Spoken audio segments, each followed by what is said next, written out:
உணவே மருந்தாக, நோய் இல்லையாம் மனிதருக்கு. அனைவருக்கும் வணக்கம். ரேஷ்மாவின் நம் வீட்டு வைத்தியம் யூடியூப் சேனலுக்கு அனைவரையும் அன்புடன் வரவேற்கிறோம். இன்றைய தலைமுறைக்கு நம் முன்னோர் பயன்படுத்திய நம் வீட்டு வைத்திய முறையை தெரியப்படுத்தவே இந்த பதிவு. இன்றைய பதிவில் நாம் என்ன பார்க்க போகிறோம் என்றால், மல்லி குடிநீர். இது நம்முடைய முன்னோர்கள் நம் வீட்டில் அன்றாடம் பயன்படுத்தும் உணவுப் பொருட்களை வைத்து பயன்படுத்தி வந்த எளிய முறை வீட்டு வைத்தியம் ஆகும். இதன் மருத்துவ பயனையும் அதற்கு தேவையான பொருட்களையும் பார்ப்போம்.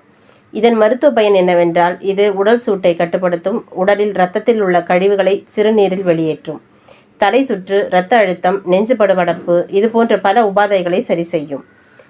மல்லி குடிநீருக்கு தேவையான பொருட்களை பார்ப்போம். மல்லி 20 கிராம், ராமிச்சம்பேர் 10 கிராம், ஜீரகம் 5 கிராம். இந்த 3 பொருட்களையும் இடித்து 6 கிளாஸ் தண்ணீர் வைத்து சரி பாதியாக வற்ற வைத்து 3 கிளாஸ் ஆகி எடுக்கவும். இது காலை, மாலை, இரவு என்று 3 வேளைகளில் கஷாயமாக பயன்படுத்தலாம். அல்லது 2 லிட்டர் தண்ணீர் வைத்து மேல் சொன்ன மல்லி, ராமிச்சம்பேர், ஜீரகம் இடித்து போட்டு கொதிக்க வைத்து குடிநீராக பயன்படுத்தலாம். இதை தொடர்ந்து பயன்படுத்தி வரும்போது உடல் சூட்டை குறைக்கும். இது முக்கியமாக இரத்த அழுத்தத்தை கட்டுப்படுத்தும், அதாவது பிளட் பிரஷர், தலை சுற்றை மாற்றும். இது எல்லோரும் பயன்படுத்தலாம். சிறியவர்களுக்கு சிறுநீர் எரிச்சல் ஏற்பட்டால் தொடர்ந்து பயன்படுத்தி வர சரியாகும்.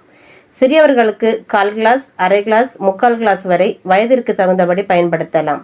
இந்த மல்லி குடிநீர் உணவுக்கு முன்பும் இல்லையென்றால் உணவுக்கு பின்பும் பயன்படுத்தலாம். இப்போதும் கிராமங்களில் முதியோர்கள் தலை சுற்றல், நெஞ்சு படபடப்பு வரும்போது முழு மல்லியை மென்று சாப்பிடுவார்கள். உடனே மாற்றம் கிடைக்கும்.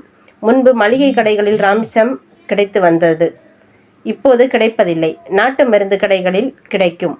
பிரஷருக்கு மாத்திரை எடுப்பவர்களும் இந்த குடிநீரை பயன்படுத்தும் போது நல்ல மாற்றத்தை காணலாம். இது சாதாரண முறையில் உள்ள வீட்டு வைத்தியமாகும்.